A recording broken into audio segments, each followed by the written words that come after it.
কত বছর অন্তর আসে? 30 বছর অন্তর জীবনে সাথী আসে। 30 বছর বাদে বাদে একদম। আসার কারণটা কি আপনার কি মনে হয়? না আমি জানি না তো। আমি একটু বলি যে তাহলে একটা সাথী নিয়ে একটা প্রোগ্রাম বলতে হয়।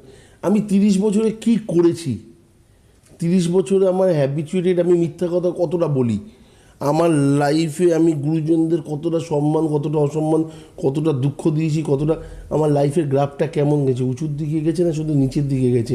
আমি আমার বাবা মার সাথে ভালো রিলেশনে ছিলাম না, আমি আমার নিজের ভাই বোনদের কোনোদিন সম্মান করিনি, তাদের খোঁজ নিইনি, নিজের সন্তানের সাথে দূরত্ব তৈরি, পরশ্রী কাতরতা, বিভিন্ন পার্টে একটা মানুষ 30 বছরের অন্তর পার্টগুলো আসেই। একটা ছেলের যদি 30 বছর বয়সে আসে আবার 60 বছর বয়সে আসবে, তার মানে 30 থেকে 60-এর মধ্যে সে যে অন্যায়গুলো করেছে না সেগুলো তোলা রইল পারুদ্ধ। এটা ভগবান করি, তুমি তোমার কর্ম করেছো, এবার প্রারব্ধটা তো তোমাকে পেতে হবে না, তো তার বিচারটা কোথায় হবে?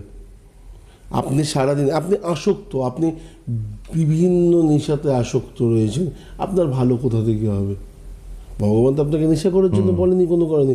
আপনাকে যে জিনিসগুলো বলেছে সেগুলো থেকে আপনি অনেক দূরে লাইফ লিড করেন, তো অটোমেটিক্যালি আপনার লাইফে সেই যন্ত্রণাটা পেতে হবে।